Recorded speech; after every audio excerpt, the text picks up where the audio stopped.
할렐루야. 야고보서 하이라이트 묵상. 오늘 이 시간에는 1장의 마지막 단락을 함께 살펴보는 시간을 가지겠습니다. 자, 어제 우리가 마지막 9절, 그죠? 이 1장 18절 말씀에서 여러분 어떻게 마무리가 되었습니까? 어, 진리의 말씀으로 우리를 낳으셨느니라. 이 진리의 말씀. 우리가 어떻게 새로운 생명을 입었다고요? 바로 이 진리의 말씀을 통해서. 자, 그래서 이 말씀의 주제를 계속 이어서요. 오늘 단락은 크게 두 가지의 키워드가 한눈에 딱 드러나는 것을 우리가 볼 수 있습니다. 자, 먼저 형광펜을 들고 딱 보시면 첫 번째 키워드는 단연 말씀이죠. 여러분 헬라어로 뭡니까? 헬라어로 로고스라고 불리는 바로 이 말씀. 21절에 보니까 여러분 말씀이 나오고 있죠. 그리고 또 22절에도 보면 너희는 말씀을, 23절에도 누구든지 말씀을, 사실 25절에 나오는 좀 단어는 다르지만 여기 율법, 그죠? 율법도 사실은 문맥상 의미가 말씀과 동일하죠. 25절에 이 온전한 율법 할 때 율법까지 이렇게 한눈에 봐도 이 단락의 가장 큰 주제가 말씀임을 우리가 볼 수 있다는 거예요. 자, 이렇게 첫 번째 키워드가 말씀이었다면 두 번째 키워드는 뭘까요? 두 번째 키워드는 바로 행하다, 실천하다라고 말할 수 있습니다.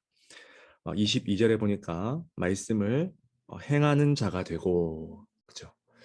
23절에도 보니까 반대로 행하지 아니하면, 25절 계속 밑에 내려가서 보시면요, 실천하는 자다. 그리고 그 행하는 일에, 여러분 26절, 27절도 뭡니까? 행하다라는 표현은 나오지 않지만 이 행함에 어떤 구체적인 사례들이 등장하고 있죠. 여러분 이로써 이 단락의 주제는 굉장히 아주 명확하다는 것을 우리가 볼 수 있습니다. 첫 번째 말씀, 그리고 두 번째는 행함. 그러니까 종합하면 말씀에 순종하여 행하는 것이 영적으로 온전하다라는 증거라는 것. 여러분 야고보서의 이 가장 일관되는 주제가 여러분 온전함이라는 사실을 벌써 우리가 여러 차례 말씀드렸죠. 나눴죠. 온전함, 나뉘어지지 않는 이 마음이 중요하다 그랬는데 그래서 이 말씀과 이 행함, 믿음과 행함도 마찬가지죠. 말씀을 행하지 않는 것은 결코 온전하다고 말할 수 없다라는 것입니다. 자, 이제 그렇다면 이 19절부터 구체적으로 한 구절씩 살펴볼까요? 자, 내 사랑하는 형제들아, 그렇게 말씀이 시작되고 있습니다. 전형적으로 서신서에서 새로운 어떤 주제로 전환되는 그런 구절이죠. 듣기는 속히 하고 말하기는 더디하라. 그렇게 권면합니다. 자문 여러분, 우리가 숱한 구절에서 볼 수 있는 그 언어 사용에 대한 그런 권면이죠. 제가 인터넷에서 우연히 이 유재석 씨가 이 말에 대한 명언을 남긴 이 명언집을 본 적이 있는데요. 그 중에 인상적인 표현이 뭐냐 하니까 말을 독점하면 적이 많아진다. 참 인상적이죠. 말이 많아지면 그러니까 말을 독점하면 뭐라고요? 적이 많아진다라는 거예요. 단연간의 이 경험에서 우러나온 말이라 더 와닿는 것 같아요. 여러분 같은 맥락이라고 볼 수 있겠죠? 말하기는 듣기는 속히 하고 말하기는 더디하라. 자, 그렇게 이 권면이 자연스럽게 21절 말씀으로 이어집니다. 말씀을 잘 받고 말씀을 잘 듣는 행위와 연결이 된다는 거예요. 그 이유가 무엇입니까? 여러분 말씀에는 어떤 능력이 있습니까? 바로 영혼을 능히 구원할 만한 모든 그리스도인의 마음에 새겨진, 심어진 바로 이 말씀이다. 그렇게 지금 이 말씀 로고스를 수식하고 있죠. 여러분, 여기서 영혼이라는 것은요, 단순히 육체와 대비되는 의미에서의 영혼이 아니라 우리의 전 인격을 의미합니다. 그리고 이 마음에 새겨지다. 이 말은 예레미야 31장에서 말하는 뭡니까? 새 언약을 상기시키는 그런 표현이죠. 더 이상 율법처럼 돌판에 새겨지는 것이 아니라 우리의 마음판에 새겨진 그 말씀. 그러니까 뭡니까? 우리의 마음을 좋은 땅으로 잘 가꿔서 언제든지 이 말씀이 들어올 때 열매 맺을 준비가 되어 있어야 된다는 거예요. 자, 그렇다면 여기서 중요한 것은요. 이 말씀을 받으라. 이 말씀을 받는다 할 때 이 받다의 의미가 구체적으로 무엇이냐는 거예요. 이게 중요한 포인트죠. 예배 드릴 때 여러분 설교 시간에 아멘, 아멘 하면 말씀을 잘 받는 것입니까? 물론 중요합니다.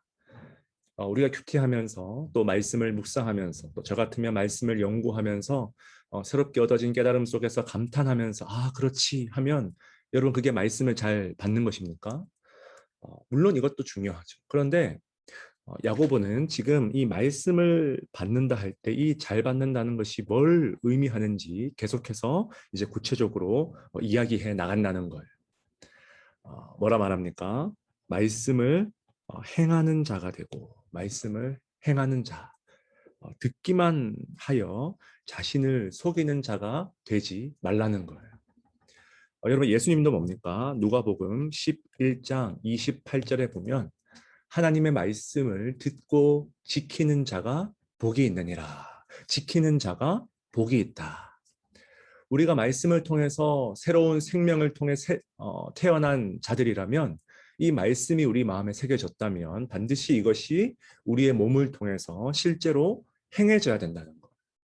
이게 제대로 되지 않으면 뭡니까? 자신을 속이는 것이다. 그러면서 비유를 들죠. 말씀을 듣고 행하지 않는 23절, 24절 말씀 보면 마치 여러분 어떤 자와 같습니까? 거울을 봤는데 분명히 이 얼굴에 얼룩이 묻었어요. 머리가 헝클어졌어요.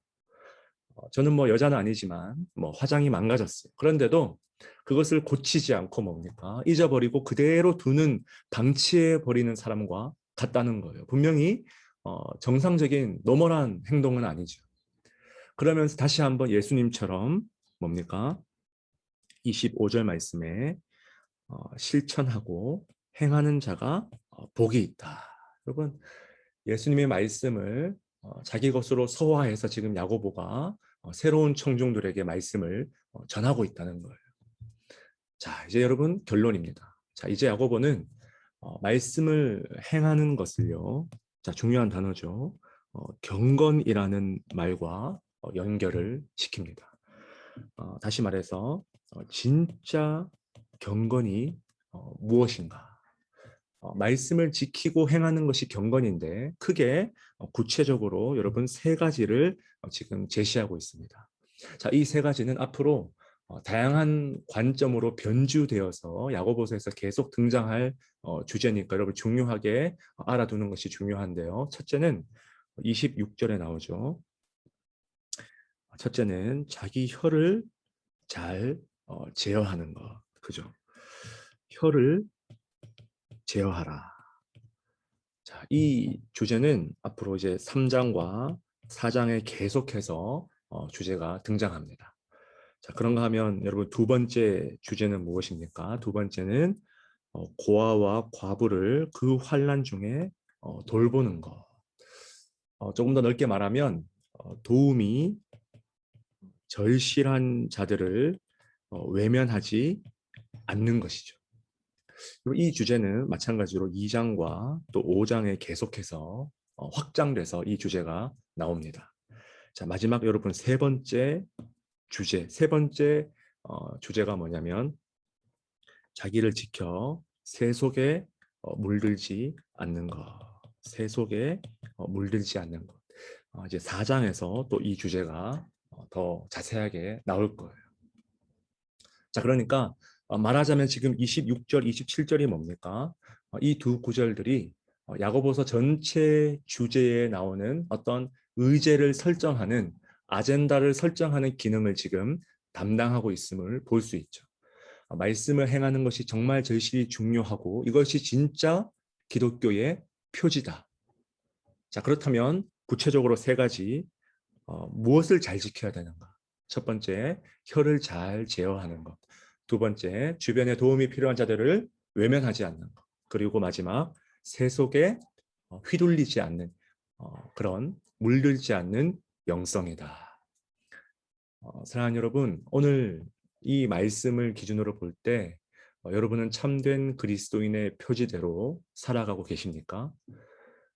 저부터가 당장 참 부끄러운 부분이 많은 것 같아요. 앞으로 우리 계속해서 이 야고보서 말씀을 묵상해 가면서 우리의 부끄러운 부분들이 더 적나라하게 말씀을 통해 드러나고 여러분 그래서 그것을 그냥 가만히 둘 것이 아니라 21절처럼 내버리고 벗어 던지고 더 온유함으로 이 말씀을 받는 저와 여러분이 되었으면 좋겠습니다. 함께 이 말씀 붙들며 기도하며 나아갑시다.